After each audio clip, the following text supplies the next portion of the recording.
Hello, everyone, and welcome to this week's episode of the Pipe Bomb Wrestling Podcast. I am your host for this episode, the Young Buck, Andy York. Thank you guys so much for tuning in and listening to us each and every week. We really appreciate it, whether it's on youtube.com, bodyslam.net's YouTube channel, whether you're listening to us on a traditional audio format, whether you're listening to us on SportsWire with Tom and all the gang over there. We really appreciate you guys tuning in and listening to us each and every week. Unfortunately, I am going solo again today.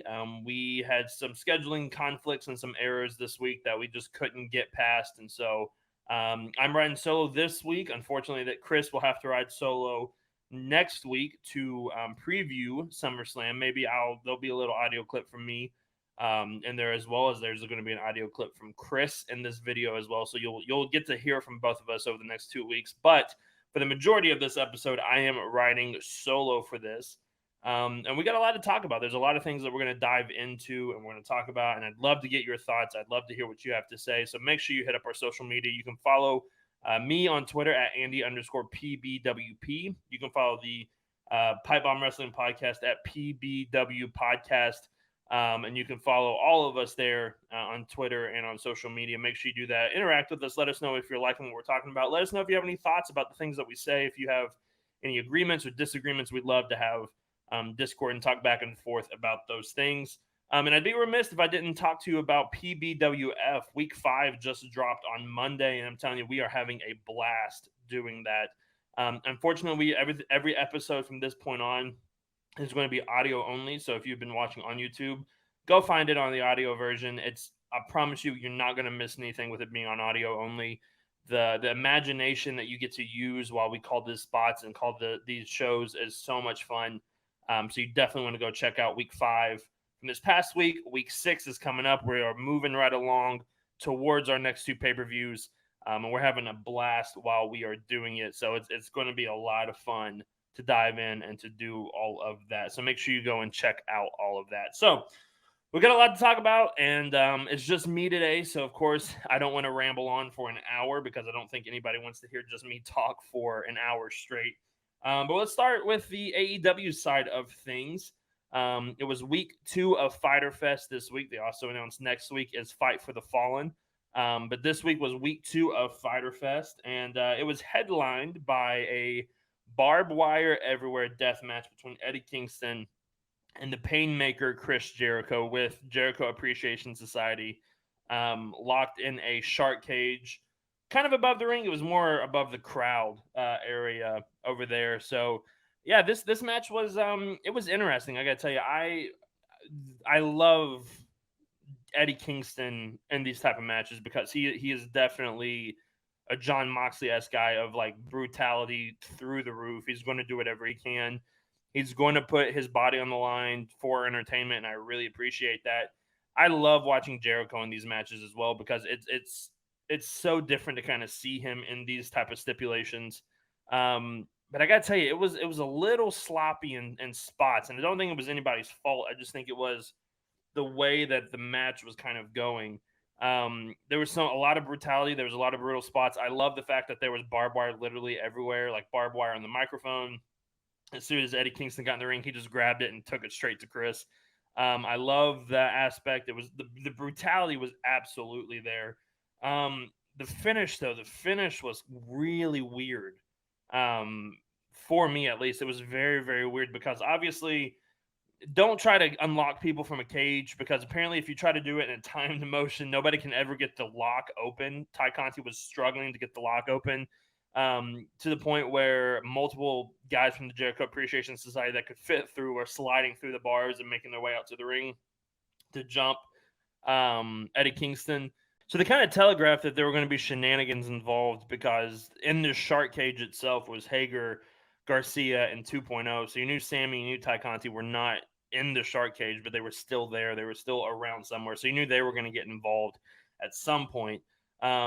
Ruby Soho was at ringside holding the key to make sure nobody got in. Well, obviously, Ty comes out and starts to beat up on Ruby Soho. Then Anna Jay comes out. And this is very interesting to me. And I really like that they're kind of going this direction with Anna Jay because I think she needs to go in a completely different direction than what she's going in. She comes out. And it looks like she's trying to get in between, and then she turns heel. Looks like she's joined Jericho Appreciation Society. She's aligned herself once again with Ty. And they get Jericho Appreciation Society out. Jericho Appreciation Society jumps in the ring, starts to beat on Kingston.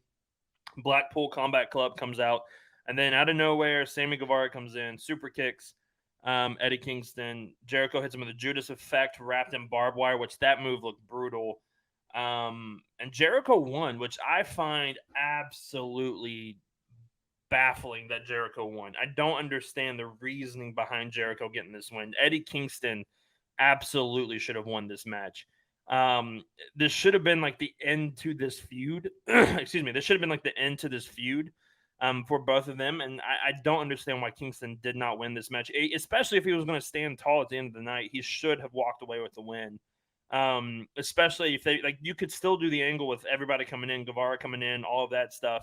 Eddie could have overcome those odds, picked up the win, and we move on forward. Now, maybe at All Out, if Punk's not ready, maybe at All Out we do Eddie Kingston versus John Moxley again for the AEW Interim Championship, or maybe we do something different with Eddie Kingston kind of moving forward. But I feel like we need to move on from this feud with Jericho.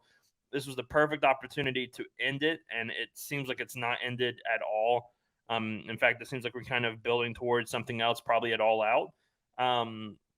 So I don't really know. I don't understand why Jericho got the win here, especially if Eddie Kingston was going to stand tall at the end of the night, especially if we're done with this feud, which at this point I don't think we are. I don't understand why Eddie didn't pick up the win here. It was still a fun match. I still really enjoyed it. Like I said, the brutality was not missing at all. It was just some questionable booking at the end of having Eddie Kingston not pick up the win and move on to do something else at All Out. But from something that was really questionable and weird and kind of an off ending to something that we've been looking forward to since this happened. And Jungle Boy has officially made his return. He returned last night after Christian Cage and Luchasaurus defeated the Varsity Blondes in a very quick match. I love the fact that Luchasaurus did all the work. Christian comes in and gets the pin. I really enjoyed that. Jungle Boy's music hits. He comes out with the steel chair. Luchasaurus steps out of the ring and is face to face with Jungle Boy. And Luchasaurus turns and lets Jungle Boy in. So it looks like Luchasaurus has rejoined Jungle Boy. It looks like Jurassic Express is fine. It looked like they were just kind of playing Christian the whole time as well. Jungle Boy chasing Christian out of the ring, out of the arena to Jungle Boy's music was very funny to watch that. I'm excited to see where this is going to go. The pop that Jungle Boy got was huge. The pop that Luchasaurus got when he moved out of the way and let Jungle Boy go after him. And I love Heel Christian, and I love what they're doing with Heel Christian. This has to be, though, to move Jungle Boy up even further in the rings. I feel like after this feud, this has the potential to make Jungle Boy somewhat of a main event player in AEW, and I love that fact about that. I feel like Jungle Boy is going to be world champion at some point down the line, and these are the right steps to move that forward to make sure that happens. Probably going to get Jungle Boy versus Christian Cage at All Out. I'm excited for that. I'm excited to see what they're going to do for that. I'm excited to see kind of a sort of singles run from Jungle Boy. We've kind of seen it here and there, but I'm excited to see what they're going to do with Jungle Boy moving forward. Something from Rampage, and that has bled over into Dynamite that I absolutely got chills from watching. Obviously, we have this whole feud with Brody King and Darby Allin, which comes to a head at Dynamite. We'll talk about that match here in a second. But on Rampage, after the House of Black, like after their match, Darby Allin comes out and attacks Brody King. They're on the rampway, the stage area. Darby Allin comes out and attacks Brody King. Malachi Black is about to get involved, and Sting walks out. And you have a face-to-face with Malachi Black and Sting, and just the atmosphere that was there when they were just looking at each other was absolutely amazing. It was completely perfect the way they handled it. Both guys turn back into their own tunnels, and then they come running back out face-to-face. What bled over into Dynamite this week, because the opening match for Fyter Fest was Darby Allin versus Brody King, and the match itself was absolutely amazing. Darby Allin knows how to just throw himself around and make a normal person look like a monster, but when he's in there with someone like Brody King, he's on another level of literally just giving up his body to be thrown around, and that's exactly what happened here in this match. One of the wickedest and nastiest Gonzo bombs I have ever seen in my life. He hit on Darby Allin. Brody King picked up the win. And after the match, Sting comes out. Sting was at ringside. After the match, Malachi Black and Sting kind of have a confrontation again. Malachi Black missed Sting in the face, so we may be getting something with Sting and Malachi Black. But then obviously Miro's music hit. Miro comes out.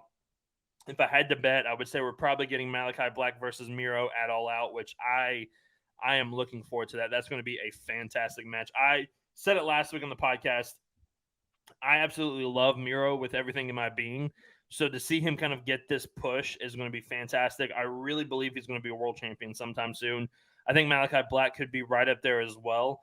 And so I feel like this is going to be a really fun match between these two, a really fun feud. Maybe Sting gets involved and maybe he doesn't. Maybe Buddy Matthews comes back and we get House of Black versus Miro, Darby Allin, and Sting. I think that would be a lot of fun. But if they just do a one-on-one with Sting, with Darby Allin, with Malachi Black and Miro, I am all on board for that as well. That would be absolutely fantastic. And then moving on to definitely the most heartwarming part, which is hard to say because Jungle Boy coming back was definitely heartwarming. It made my wife tear up when he came back. But this was definitely the heartwarming moment of Dynamite for sure. FTR comes out to a huge reaction that they absolutely deserve.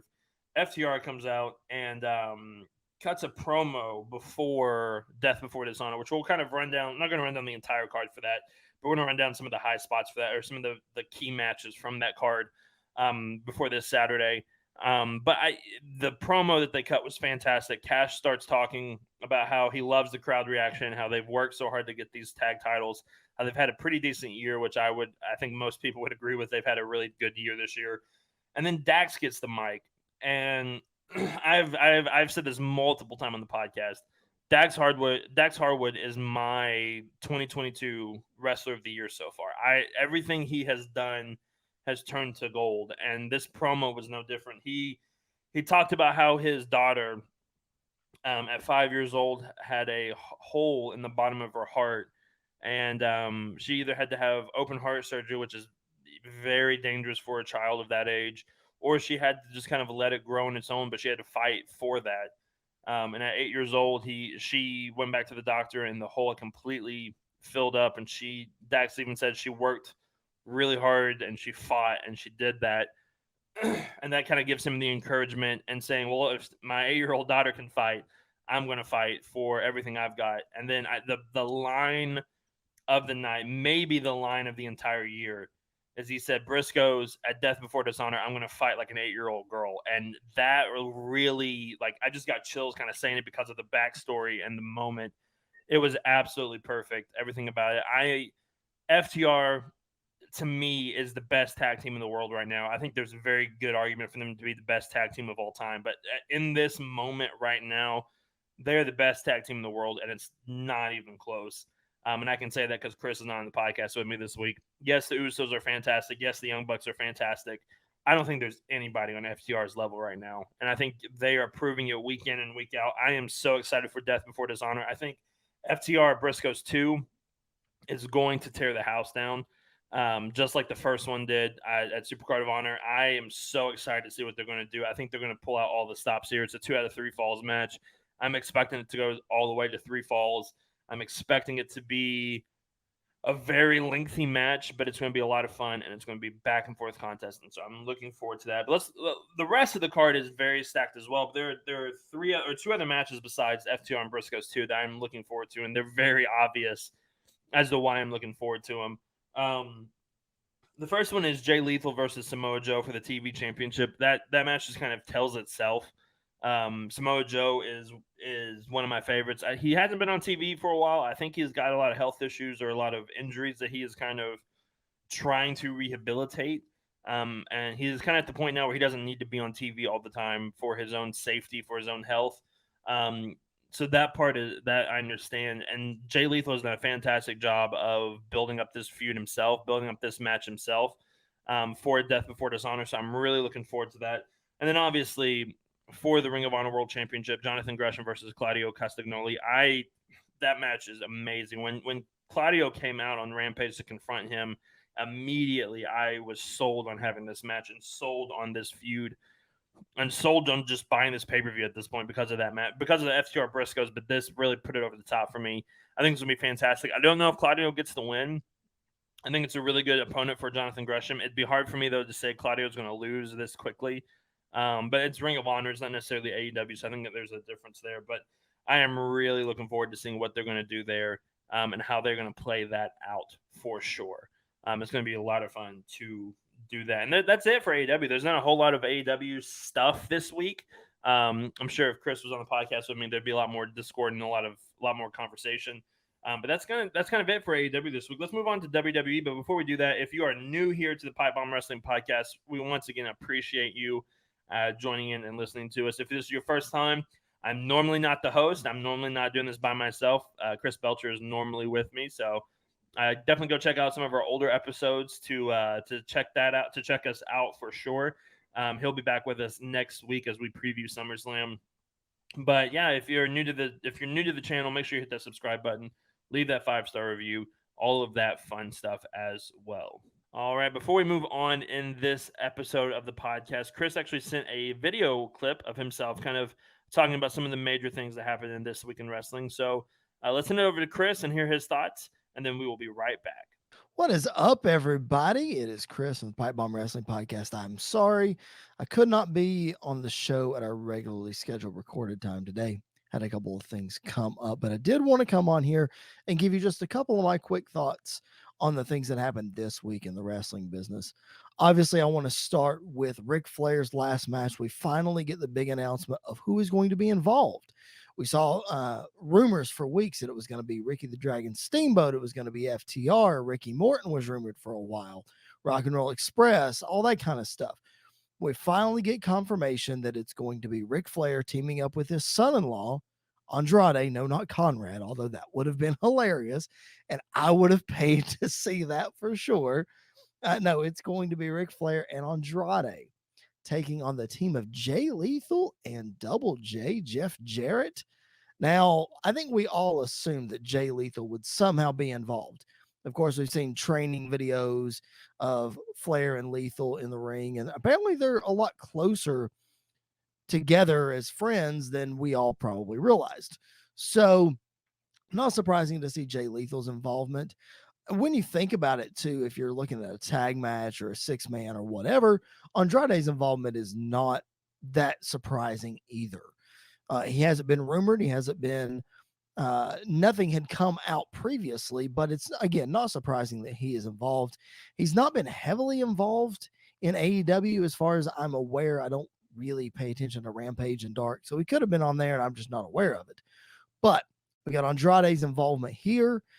The big one that's surprising a little bit, though, is Jeff Jarrett. I mean, Jeff Jarrett is heavily connected to the match. If you've listened to Jeff Jarrett's My World podcast this week, you know that Jarrett obviously was a big orchestrator in the press conference and in getting the building and the hookups and all that kind of stuff. Now, I know, shocker to everybody, kayfabe, the podcast this week with Jeff and Conrad is very painting the light that Jeff has just been playing everybody all along, and he's playing up the character and he's playing up the match and yada, yada, yada. I don't know how all that's going to play out afterwards and how they're going to get back to their regularly scheduled podcast or whatever. Maybe Jeff shakes Flair's hand at the end of the match and then we all bygones be bygones, whatever. But we saw on the podcast this week, Jeff really exaggerated the fact that he hooked Conrad up with all this stuff. Well, I do believe that Jeff played a big part in it because Jeff does have the Nashville connection. He's lived here his whole life and that kind of thing. So all that to say, you knew Jeff was going to be involved in the promoting of the show, but with his new gig at WWE, and that's not the special referee that we're going to talk about here in a minute, but his behind the scenes role. He's the senior vice president of live events. So you wouldn't necessarily think that he'd be able to do this match. To me, that says he committed to this match a long time ago and that he was going to be involved from the beginning. It just so happened that the WWE came calling and it all worked out. They let him fulfill his prior commitments with StarCast and then with this. So that tells me he was involved a long time ago. which is really cool. I dig that. If you're listening to the Pipe Bomb Wrestling Federation, our fantasy booking episodes on Monday, you know that Jeff Jarrett is heavily involved in the Revolution brand. I'm not going to spoil what that looks like. I want you to go back and check it out. But Jeff Jarrett's heavily involved. All that to say, I'm a Jeff Jarrett fan. So I was a little taken aback that he was put into this. But when I started adding things up, it made a lot more sense that he would be involved. So that's the match, Nashville Municipal Auditorium, the day after SummerSlam. Ric Flair and Andrade teaming up against Jeff Jarrett and Jay Lethal. While the match is intriguing, the documentaries that have been put together on Ric Flair's lastmatch.com has been very interesting. I'm still uneasy about Flair getting in the ring with his pacemaker at 73 years old and that kind of thing. Man, I'm still leery about that, but we'll just have to see how it turns out. I'll be watching. I think we're going to get the fight stream there, so I'll be watching. Won't be in attendance. We'll be watching, and we'll recap it on the podcast. Speaking of Jeff Jarrett's been all over the news this week. It's been crazy. Like, I don't think Jeff Jarrett's been this much in the news since like 95 or 99 when he jumped back to WCW the night after dropping the title to China at Unforgiven. But anyway, Jeff Jarrett is announced as the special guest referee for the tag match at SummerSlam between the Usos and the Street Profits for the WWE Undisputed Tag Team Championship. Seems very random. Obviously, it's in Nashville, so he's trying to sell some tickets, get the locals to come up and see Jeff. It's really cool. We mentioned on the podcast last week, Andy called it. He said, I think it's going to be Jeff Jarrett. Makes a lot of sense. I just wonder what his involvement is going to be aside from a special guest referee, because as you know, in the world of wrestling, anytime you have a special guest referee, things are going to happen and it's not going to get called down the middle. I'm not saying Jeff's going to screw anybody. Things always happen. So I'm anxious to see what role Jeff is going to play, how all that's going to shake out, and if it means anything for the future. I think they could certainly use Jeff Jarrett in a part-time role in the WWE, at least for a couple of big-time matches. Dude might be 55 years old, but he's still got a lot left in the tank. I think we're going to see him wrestle again on 31st. We saw him with GCW. I know that was a hardcore match against Effie, but I think he's got a lot still left to go. I'm not saying he needs a full-time run or world title run or anything like that, but I think he could be inserted into some storylines and play a big role. So Jeff Jarrett announced for SummerSlam. I haven't really been keeping up with what the comments have been online about it, but I need to go back and look at that because I would like to see how the casuals feel about it or how the diehards even really feel about it. Because I'll say this. I've gone on record saying I love Jeff Jarrett's podcast. I'm a big fan of what he's done in his career, but I do feel like I'm in the minority on that. So I would be anxious to know what a lot of other people think. Let us know what you think at PBW Podcast on Facebook, Twitter, and Instagram. I am at Chris Belcher 24. I'm going to wrap up here with just a couple more brief thoughts, and then I'll throw it back to Andy, who's doing a fantastic job holding down the fort while I'm not able to be there. We saw on SmackDown Pat McAfee kick off the show, and he did a little back and forth with Baron Corbin. And after that, McAfee introduced Liv Morgan. And can I just say, Pat McAfee would be a tremendous ring announcer. I think they could easily move him in. He could fill in if something were to happen to Samantha Irvin or Mike Rome or something. Pat McAfee would be a great ring announcer. Like, sign the guy up, man. He was very good. I was impressed with that ring introduction for Liv Morgan. I shouldn't be surprised, but Pat McAfee just showing again that he can do it all. Speaking of him doing it all, I cannot wait. And I know Andy is stoked for his match against Happy Corbin at SummerSlam. It is certainly one of the highlights of the card.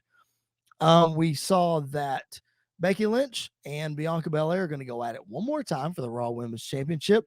I bring this up not necessarily because of the match, but I thought it was hilarious that during the Carmella Bianca Belair match from Raw, the way that Corey Graves was just laying into Byron Saxton. I think we talked a couple of weeks ago about, everybody knows that Andy hates Byron Saxton in his commentary, but we talked a couple of weeks ago about how Corey could really like let loose and really not in the script, very outside the script, very real, get on to Byron Saxton about things about Carmella. And I said, I'm pretty sure, and I'm paraphrasing because I don't exactly remember, but that they would somehow bring this up and it would get real and Corey could actually get mad. at Saxton taking shots at Graves' wife. Now, I'm not saying that's exactly what happened, but it sure felt like it. Every time that Saxton would open his mouth, Graves would just bark right back at him. So that was fantastic. That was a cool exchange to see on Monday Night Raw. Another thing, we are seeing the vignettes again pop up. We didn't see it on Raw, but they released a new one on Twitter, they being WWE, a new vignette that is supposedly it's building up the return of Edge. That's what everybody seems to think. A lot of people think it's Bray Wyatt. I still think there's an outside shot that it's Bray, but it's looking more and more like Edge, especially because we saw the rumors that Edge would be showing up on Raw next week since it's in Madison Square Garden. Also, Roman Reigns will be on Raw next week in Madison Square Garden. Wouldn't surprise me if Brock Lesnar makes an unannounced, easy for me to say, unannounced appearance on Raw since it is Madison Square Garden. But all that to say, next week's Raw is going to be huge. I think Brock Lesnar's already been announced for SmackDown this coming week. So I think it's going to be must see from that perspective. But Edge, it's rumored that they want him back. We said on the podcast a couple weeks ago that you could have the Edge Balor match added to SummerSlam without any kind of build, without anything. It writes itself. All Edge has to do is show up, and they said, boom, match is on for SummerSlam. Really hope that happens because we're all going to be in the building for SummerSlam. We certainly want to see Edge, especially if we're not going to get AJ, which it doesn't look like we're going to get AJ. Not going to get Cody because he's hurt. Not going to get Randy because he's hurt. So give us Edge. Please give us Edge. And it doesn't look like we're going to get John Cena either. So we got to have Edge. We need another part-time star on the card to really make this feel like a big four pay-per-view. So hopefully Edge returns and hopefully we get that match coming up at SummerSlam. All right. That's going to do it for me. I didn't want to take up too much of Andy's time, but I did want to share just a couple of thoughts about Jeff Jarrett and a couple of thoughts about what's going on. Can't wait to join you guys again next week where we will fully preview SummerSlam. I'll give my predictions. Andy will give his predictions, and we'll see what's shaking ahead of the biggest party of the summer live in Nashville, Tennessee. We'll catch you guys next week, and going to throw it back to Andy. All right, let's move on to the WWE side of things. And we're going to start with Friday Night SmackDown. SmackDown for me recently has not been that stellar. It's been very kind of up and down, especially last week. SmackDown was a big-time disappointment. But this week we learned a lot of new things, a lot of big things for SummerSlam, both on SmackDown and on Raw, but we'll start on SmackDown first. And we learned who the special guest referee for the Usos versus Street Profits is, and from a storyline perspective, it makes zero sense, absolutely zero sense. From a business perspective, I completely understand why they have done this.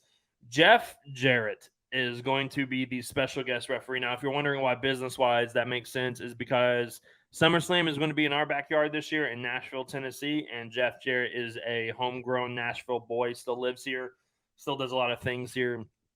And so him being the special guest referee makes complete sense from that perspective. Storyline-wise, it makes zero sense, makes absolutely no sense at all. But from a business perspective, I understand why. And Jeff Jarrett's going to have a busy week, SummerSlam weekend, because Saturday night he is a special guest referee at SummerSlam. Sunday night he is in the main event of Ric Flair's last match, facing Ric Flair in a tag team match with Jay Lethal and Jeff Jarrett versus Ric Flair and Andrade. And that card looks like a fever dream to me. It looks very exciting, but very weird at the same time. I'm sure we'll talk a lot about that next week as well.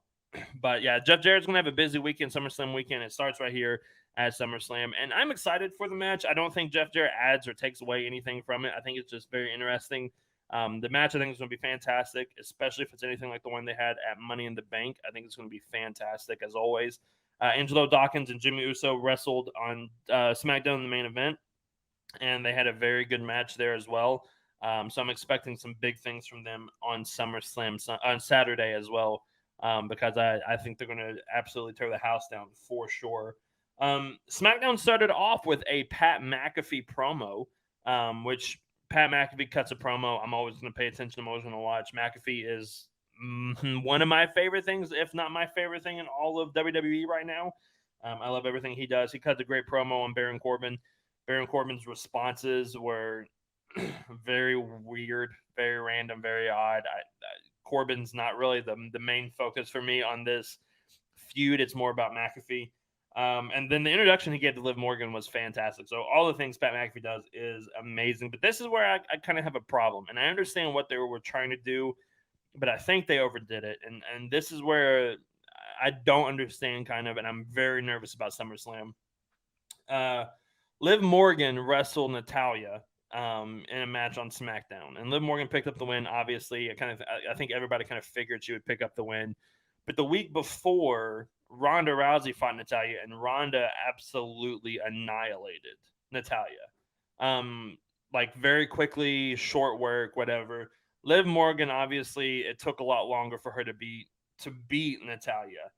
And instead of just kind of leaving that fact as it is, they get I believe it was Kayla Braxton. They get Kayla Braxton in the ring, and she asks Liv, like, "Hey, you didn't beat Natalya as quick as Ronda did, so are you like you're gonna lose your title on Saturday on at SummerSlam, right?" And I hate when they do this. I hate the fact that I understand because the promo Liv cut made sense of her saying, "Yes, I understand I'm the champion. I'm still the underdog."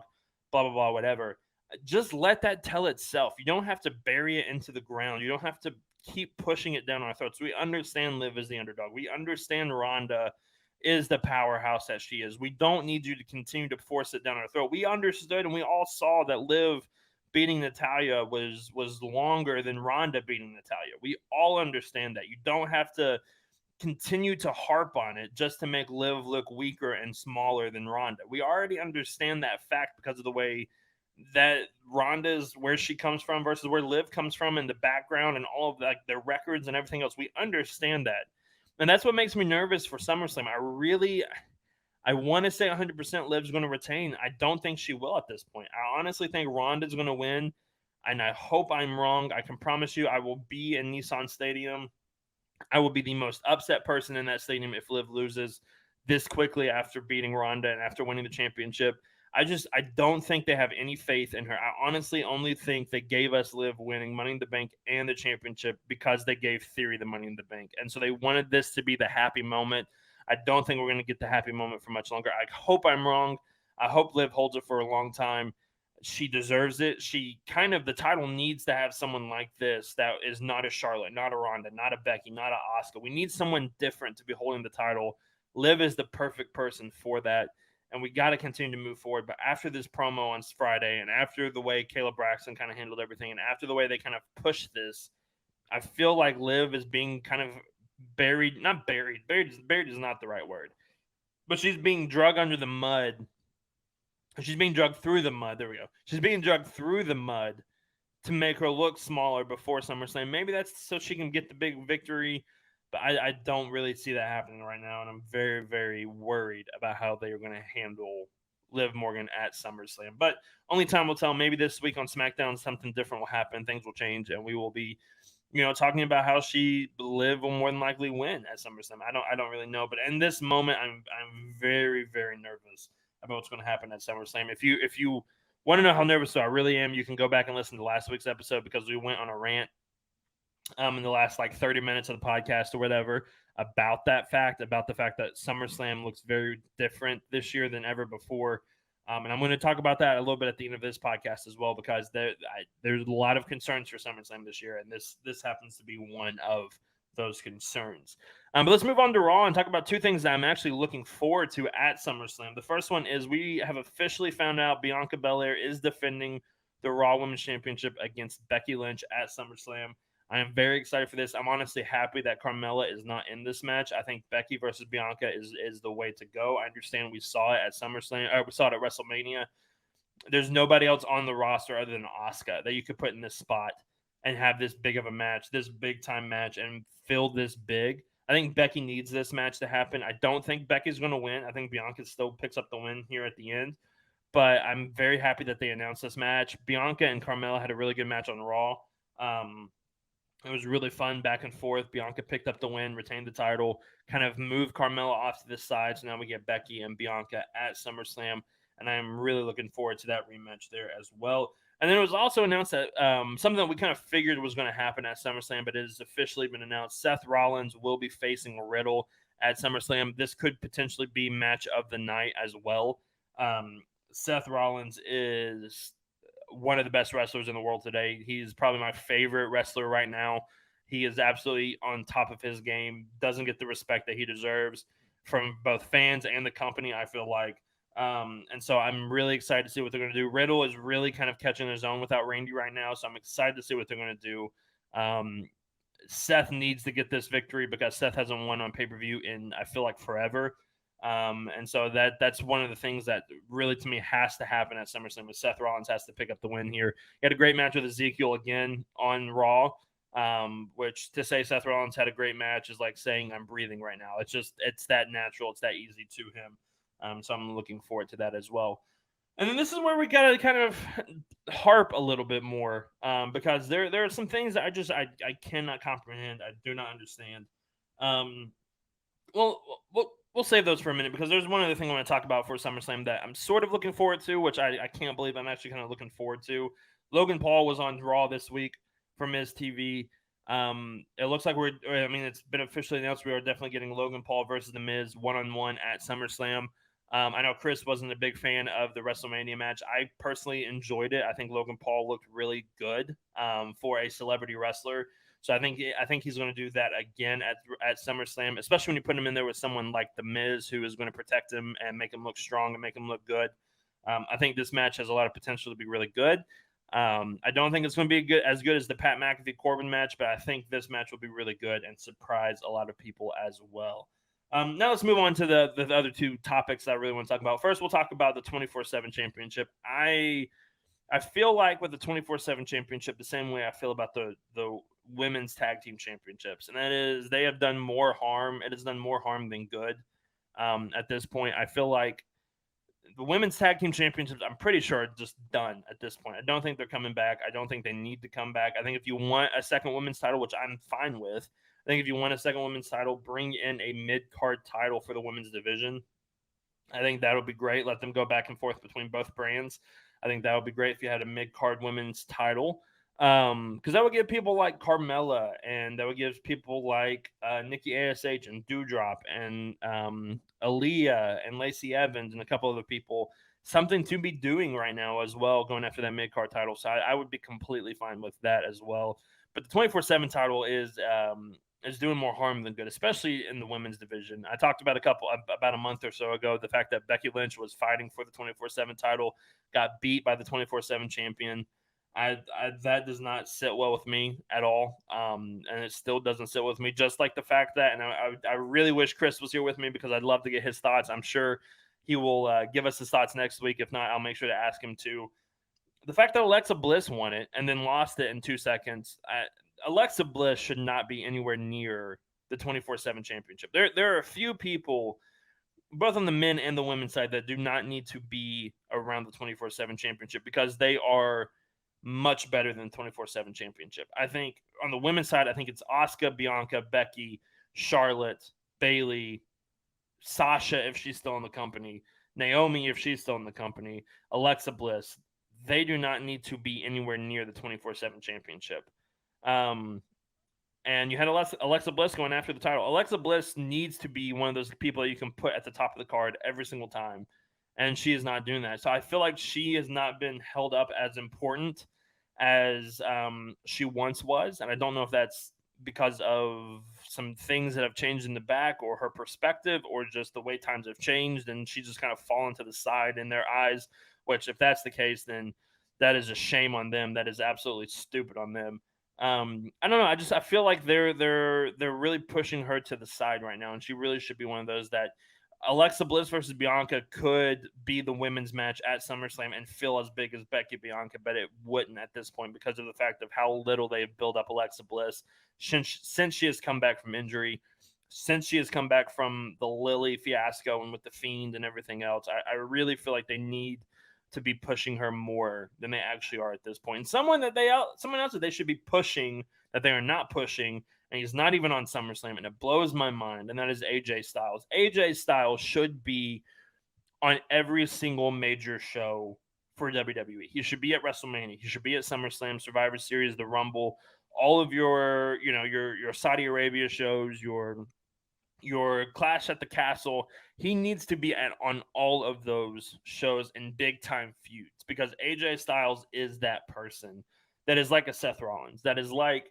an Edge, that is like a John Cena, that he should be frankly, he should be one of the faces of the company, and he is not at this point. He hasn't won on a pay-per-view since WrestleMania Backlash of last year, which is ridiculous that it's been that long. He hasn't held a single championship in forever, kind of like Kevin Owens. He should be, him and Kevin Owens both, which I don't think Kevin Owens is on SummerSlam as well. Both of those guys should be somewhere on this card. Kevin Owens wrestled Steve Austin at WrestleMania. AJ Styles wrestled Edge at WrestleMania, and you're telling me there's nowhere for them to be found on SummerSlam? Like, to me, that is baffling. Why are they not together? Put them in a match together. Put AJ Styles versus Kevin Owens. You're telling me nobody wants to see AJ Styles versus Kevin Owens? I mean, there are reports right now that internally, the people that have booked this show are not happy with SummerSlam. And I completely understand why, but you booked the show. Like, you could change a lot of this stuff. There is nothing really exciting about SummerSlam this year. I mean, Pat McAfee and Baron Corbin, I'm excited for.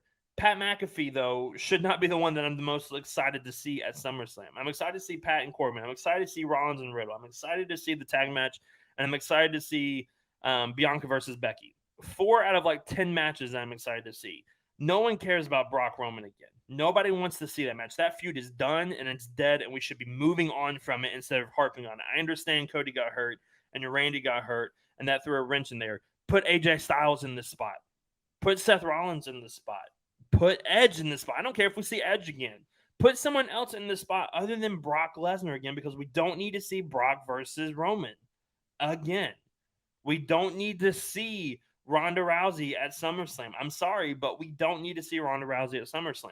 We don't need to see a lot of these things that are taking place at SummerSlam because of the fact that we have all these other people that should be on the forefront of this card, should be on the forefront of the show, and they are not. SummerSlam is very underwhelming this year. Unfortunately, it is the only reason why I am excited for some of these things is because I get to be in the building at Nissan Stadium next Saturday to watch it. And I'm excited for that. I'm excited to be there. But the card itself is very underwhelming. I mean, as of recording, this could change on Monday because of some reports of the Rated R Superstar version of Edge coming back. We've seen those vignettes, and it's 1,000% Edge, and it's no one else. Edge could be on SummerSlam wrestling someone, and that's great. But the fact that John Cena, AJ Styles, Kevin Owens, Sami Zayn, that they are not on this card is ridiculous. Absolutely ridiculous. You need to find a spot for these guys. They need to be on the forefront of this company. They need to be in the forefront of these shows, and they're not, and it's annoying. And it's so sad. SummerSlam has multiple ways it could go. Some that are really exciting and good, and others that could potentially be like a big, massive blow to WWE if they go this way. And I understand you want to get heat, and I understand you don't always want to send the crowd home happy, or you don't want to have moments in the show where the crowd boos, because that's the point of wrestling, and I completely understand that. There's a difference in actual heel heat and go away heat and X-Pac heat. And I feel like if they go a couple of directions, they will absolutely get that kind of heat from the crowd, and their numbers will start to reflect it, and their numbers will start to show. And so I'm very concerned about SummerSlam this year. I will say, as of right now, if you go and look at Peacock's website, and you look at SummerSlam, and I've seen this on Twitter, and I've gone and checked it out myself, SummerSlam is rated TV 14 right now. So it's not your PG rating, it's TV 14, which kind of intrigues me, because I think the last time, or one of the last few times that it was TV 14 at SummerSlam, I believe it was SummerSlam 2019 when The Fiend came, and they made it 14 because of the lantern that he came out with. So like that gives me a lot of hope that there may be something really interesting that happens. Maybe we get some edgier stuff. Maybe we get some compelling stuff. But I'm telling you right now, SummerSlam is not looking to be exciting for me at all. It's very underwhelming. It's very lackluster from the card perspective. And I understand the last couple of pay-per-views have been that way. The builds have been terrible. The cards haven't been that great, and the shows have over-delivered. But with a show like SummerSlam, you cannot have an underwhelming card, because it just takes away so much from it. And so I feel like we really there needs to be something this week on SmackDown and on Raw that really just ramps up the intensity for SummerSlam this year. Otherwise, it's going to be a very big disappointment, I'm afraid. And I hope I'm wrong. I hope I come back here in 2 weeks on our post show and say that I'm wrong. I was wrong. That SummerSlam was a lot of fun. That I enjoyed it. There were some great moments. There were some great matches. There were some great things that took place. But I'm afraid that we are not going to get that, and I'm very worried about it. And I'm very worried about SummerSlam being underwhelming and being disappointing. Yeah, and I really would love to know your thoughts about all of that. I want to know if you are excited for SummerSlam. I want to know if you're excited for Brock Roman. Like, I wonder if I don't think I am, but I wonder if I'm one of the few people that are not excited about Brock Roman. Definitely shout out to us. Definitely reach out to us. Let us know. You can follow me on Twitter at Andy_PBWP. I would love to have these conversations with you. I'd love to talk to you about it. I'd love to figure out your thoughts and opinions on what you think of SummerSlam this year. If you're excited for the card, if you think it's underwhelming, like I said, there are a few things I'm excited for. There are 4 matches that I'm really looking forward to. And the rest could be better than anticipated. So, I'm not saying that it's a complete wash at this point. I'm just saying that there are a lot of concerns for SummerSlam, and I'd love to get your thoughts and your opinions on it. Do you agree? Do you disagree? Tell me why you disagree. Tell me why you agree. I would love to have that Discord with you and talk to you about that as well. But that's going to do it for this week's episode. I know it's a somewhat of a shorter episode. It's kind of hard to go more than an hour when you're kind of going by yourself, but I really appreciate you guys tuning in and hanging out with me for this 40 minutes or so that I've been talking and kind of rambling about wrestling. I really appreciate you guys though tuning in and joining and listening to us each and every week. Make sure you hit that subscribe button. Make sure you leave that 5-star review. If you find your podcast anywhere, make sure you listen to all the other great shows on SportsWire with them as well. Make sure you definitely check them out. Make sure you follow us on social media. You can follow the channel at PBW Podcast. You can follow me on Twitter at Andy_PBWP. You can follow Chris Belcher at Chris Belcher24 on Twitter. And we'd love to hear from you guys and hang out with you guys and talk to you. We're looking forward to next week. Next week is SummerSlam weekend. We've got a lot of exciting things that we are going to be doing and planning on showing you. We've got a very special announcement next week that Chris is going to be making that we are excited to share with you and show with you. And so we'll be dropping a lot of new things next week and exciting things, so definitely be ready for that. Also be looking for the PBWF Week 6 for Revolution and Mayhem. That is audio only, so make sure you find that anywhere you find your podcast. You can find that show as well. Definitely check it out. Definitely listen. As we are heading to our next pay-per-views, there's a lot of interesting and exciting things happening. You never know who can show up on each show, so definitely want to check those out. But for Chris Belcher, who cannot be here today, I am Andy York. Thank you guys so much for hanging out with us, and we will catch you guys